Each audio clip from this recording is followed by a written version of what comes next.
COVID, murder hornets, wildfires, plural, riots, double hurricane, that doesn't even come close to summing up the year 2020. And when I was planning my Halloween public display, I could not help but think of incorporating a horror film. And the first one that came to my mind, Psycho. I might let something slip inadvertently in the video, so I don't want to spoil it for you. So if you haven't seen it, just go ahead and quit watching. Okay, so here we go.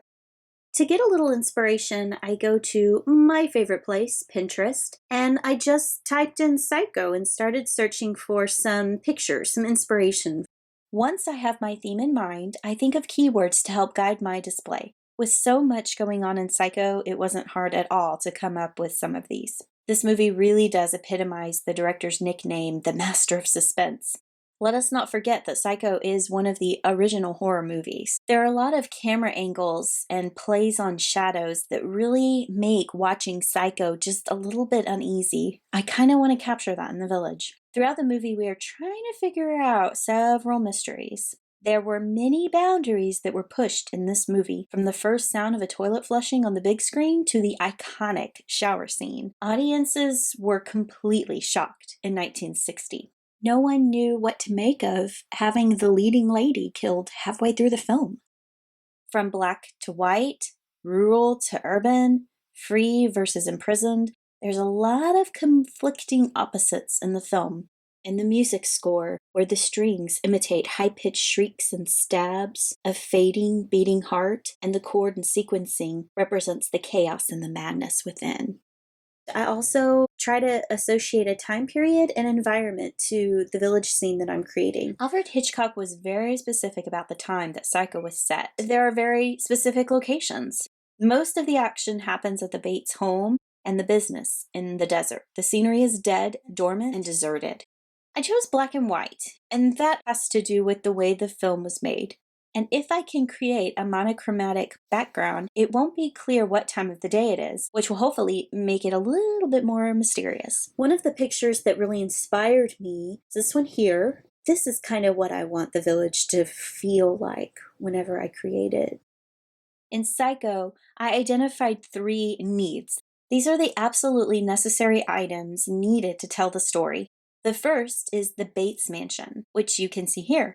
They may not know the whole story of Psycho, but when they see this house, you can't help but sense something creepy is going on there. The next need I identified is the Bates Motel sign. If you don't recognize the house from Psycho, hopefully you will recognize the name Bates Motel. The last need I identified is the staircase leading from the Bates Motel to the home. Not a lot of action in the movie happens on the stair, but the staircase is going to add that element of unease. Plus, the structure that the village is in is pretty tall. So I'm going to totally take advantage of this staircase, and I'm going to embellish it a little bit more, make it a little bit more creepy. I began this search by looking to see if any company made a miniature of the Bates mansion, and that was a dead end, but I am kind of seeing some paper designs in there, so I'm just going to see if I can find anything I can DIY. Haunted Dimensions has a make it yourself, and this actually looks really doable. Sometimes if you can't find the right product that you want in your village scene, you just have to kind of roll up your sleeves and try to make it yourself. I think we're going to do that here. The wants are things that are not totally mission critical, and for this very small scene, I can think of several. The first is Norman Bates, the main character in the film. There's a lot of action that goes on in the Bates Motel, and it would be nice to include it with the sign. Next is thinking of this desert, deserted environment. I would have to have some dead plants. Marion's car would be a great way to set the time period. In the film, Norman opens up to Marion and discusses his fascination with birds. I would like to throw in a few birds in the sky to hearken to this conversation. And if time allows, I'd like to make a small swamp. It'll be a nice detail that fans of the movie will pick up on if I get it right. So I'm going to go ahead and just do a really quick concept sketch. I'm going to start with my needs. So I've got the house, the sign, and that crazy staircase. I don't think it is going to look that bad. There's Norman. So we've got the motel. Some dead trees, grass. Here's Marion's car. birds in the sky. I'll have those probably hanging by string. There's a swamp.